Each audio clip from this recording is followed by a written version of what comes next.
Bom dia, boa tarde, boa noite. Sou o Major Luigi, somos do Grupo Visão da Tropa. Não é inscrito no nosso canal? Vai aqui embaixo, vai ver inscrever, você vai tocar o dedinho, vai aparecer inscrito e será mais um componente dos mais de 11 mil inscritos no nosso canal. Vamos embora, gente, vamos para dentro deles. Conto com todo mundo. O assunto de hoje, gente, é atenção total, né, no TCE-RJ. E o que está pronto a se resolver é a situação da recomposição salarial, né? Eu mostrei no último vídeo aí, a citação, a comunicação do governador já se deu prazo aí 10 dias, já está à disposição da conselheira Mariana Montebello, que é a relatora do processo da recomposição salarial, terceira parcela, né? Resolver essa situação, né, de forma monocrática e uma tutela aí para poder ser pago isso aí. Muita gente falando que o TCE não vai adiantar nada na recomposição salarial, que não está ferindo os cofres públicos. Pode até ser que ela já decidiu sobre a segunda parcela de que existia uma ação civil pública em curso e passou a bola para o judiciário. Bom, gente, segunda parcela tem a ação civil pública em curso, já conclusa lá desde setembro, não se faz nada, né? Não se faz nada até então, está no aguardo também. Ela poderia fazer isso? Eu acho que totalmente fora de contexto, né? Porque não se fala nada sobre a terceira parcela, lá é a segunda parcela, mas o Rio de Janeiro não é para amadores, pode ser que isso aconteça, né? Mas a gente tem que lembrar que o maior ferimento nisso é sobre a quebra de isonomia, porque não se pode ter castas de privilégios no servidor público, de poderes diferentes. E isso está acontecendo, né, de uma forma escancarada aí, há mais de um ano aí, pagando a segunda parcela para o poder judiciário e poder legislativo. E os servidores do poder executivo com essa alegação que não tem condição de pagar, não teve arrecadação, né? Mas isso, antes de qualquer arrecadação, está ferindo a Constituição Federal, né? E quem decide isso é o STF, né? Vamos chamar atenção para isso. O STF, quando se vê uma situação de respeito à Constituição Federal, o princípio da isonomia, né? Isso tem que ser levado ao STF. E vamos lembrar que, falando em STF, o governo entrou com ação no STF contra a União sobre a situação do regime de recuperação fiscal, né? Aquela dívida impagável, 191 bilhões, juros altíssimos, e está essa briga toda. A União alega que o Estado não é só esse problema de não poder pagar porque seria má gestão, teve o maior aumento aí de despesa com o pessoal do Brasil, mais de 30%, teve também a situação de isenção fiscal sem controle, assim alega a União, está essa briga toda lá no STF. E vamos até ver aqui as opiniões dos especialistas sobre isso, da Jovem Pan, uma reportagem agora recente, bem recente mesmo, sobre esse imbróglio, governo do Estado do Rio de Janeiro, o governador Cláudio Castro e a União, essa briga no STF sobre o regime de recuperação fiscal, e depois eu vou, em cima disso, fazer a conclusão em cima do nosso problema da recomposição salarial. Vamos ao vídeo aí da Jovem Pan. Informações do Rio de Janeiro. Vamos girar com os nossos comentaristas, Fábio Piperno e Cristiano Beraldo. Piperno, o que é preciso considerar em um cenário difícil, não somente para o Rio de Janeiro, como vários outros estados, mas o que está no horizonte? Cláudio Castro disse que, dependendo de qual fosse a manifestação do Supremo Tribunal Federal, o Estado fluminense não conseguiria arcar com os salários de seus servidores, hein? Então, aí que tá, Daniel. O Rio de Janeiro, assim como o Rio Grande do Sul e Minas Gerais, são os três grandes devedores à União. Então, se eles não pagarem, a União tem que arcar com essas despesas. Ou seja, é uma situação ruim para todo mundo. Agora, veja, é muito fácil falar que não tem mais condição de pagar salários, de arcar com pagamentos a fornecedores, etc. e lá atrás as condições foram draconianas, a dívida disparou, mas, bom, foram vários os governadores que, afinal de contas, eles solicitaram empréstimos, eles deram aval para os acordos com a União que foram feitos. E depois, no caso do Rio de Janeiro, ainda tem uma peculiaridade. O Rio de Janeiro recebe bilhões e bilhões da forma de royalties pela exploração de petróleo, por exemplo. Para onde está indo essa dinheirama toda? Eu tenho algumas suspeitas.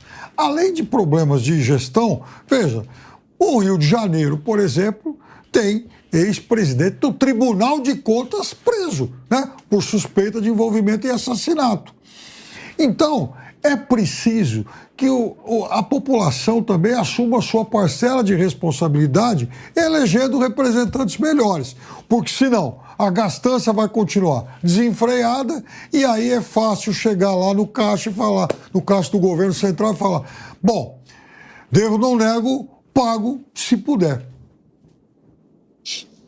Pois é, Piperno, e a gente precisa lembrar, né, desses argumentos usados para justificar essa situação absolutamente caótica de um Estado tão rico. Quer dizer, o Rio de Janeiro é quase um exemplo da Venezuela.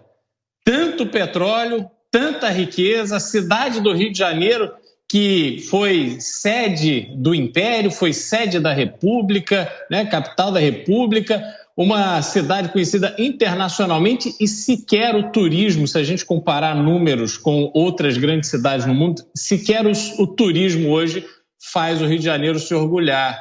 A gente teve um episódio de um saque que aconteceu no estado do Rio de Janeiro, bilhões de reais roubados a partir de um grupo que se instalou no governo do estado para saquear o dinheiro público.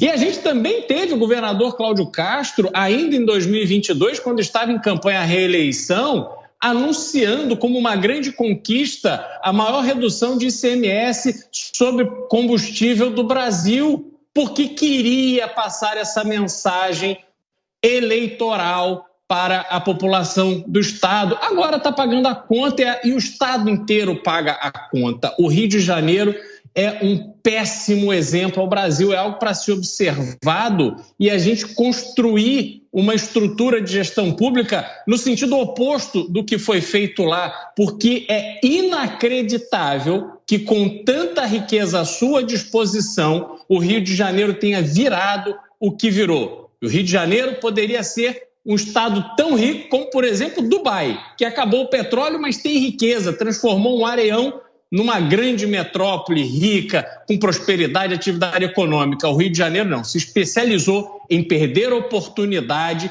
ver o crime tomar conta e a população que se vire. Salve-se quem puder.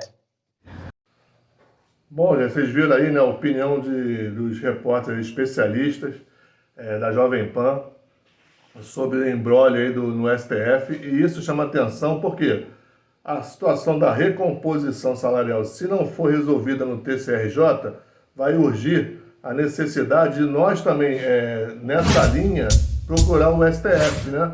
Uma entidade de classe ou um partido político, né, em ano eleitoral, e também é muito importante isso, ver pela gente, partido político, entrar com uma ação no STF, né? Porque independente de dinheiro, se tem ou não tem, né? Não tem para pagar a recomposição salarial, para pagar grana, para pagar direitos de veteranos, essa coisa toda, né? Mas para poder show de Madonna, para maior patrocínio do Carnaval do Rio de Janeiro, aí se tem dinheiro, né? Royalties de petróleo, só vocês viram aí na reportagem aí, para onde vai esse dinheiro, royalties de petróleo, essa coisa toda. Então, independente de dinheiro, de regime de recuperação fiscal, seja lá o que for, tem que cumprir a lei, a Constituição Federal, né? Tivemos vários exemplos aí, eu fiz pesquisas em tribunais de conta dos estados aí, dos outros entes, eu vi cidades, né, do interior que não cumpriam a recomposição salarial na íntegra para todos os servidores públicos locais, municipais. O TSE ia lá, batia em cima do princípio da isonomia na Constituição e obrigava a fazer o certo, a cumprir a Constituição. Por que aqui vai ser diferente? Por que o TSE vai alegar que não tem dinheiro, não tem dinheiro, não pode pagar? Se não pode pagar, então vai se arguir o pagamento aí para os servidores do Poder Judiciário e Legislativo que já estão recebendo. Quem está julgando, quem vai julgar, recebeu a segunda e terceira parcela. Então, não tem como se negar isso. Se negando isso, gente, tem que levar também para o STF essa situação, porque não podemos mais ficar aí sendo passado para trás do jeito que a gente está sendo passado, né? Fiz até uma carta aberta, no domingo agora, para todos os deputados, para o presidente da Alerj e demais todos os deputados da Alerj, explicando essa situação, né? Pedindo uma anulação, uma provocação ao governador, que cabe ao Poder Executivo, uma anulação, revogação, modificação da lei do ICMS, da taxa modal, né, que aumentou para 20%, e quem paga essa conta no final é a população. E o servidor público, sem recomposição salarial, segunda parcela, terceira parcela, sem o IPCA do ano passado, isso dá mais de 18%, né, que ficou para trás aí, e mais 12% em média do ICMS na ponta aí do supermercado, nos serviços, todo mundo está vendo isso. Quem aguenta isso? Ninguém aguenta. Então, asfixia financeira, em especial do servidor público, mais ainda de veteranos aí que não tem nem a grana, né? Então praticamente quase a metade da sua remuneração está deixando de receber. Como é que ele vai aguentar isso? Como é que ninguém aguenta? Então tem que ter uma solução definitiva, né?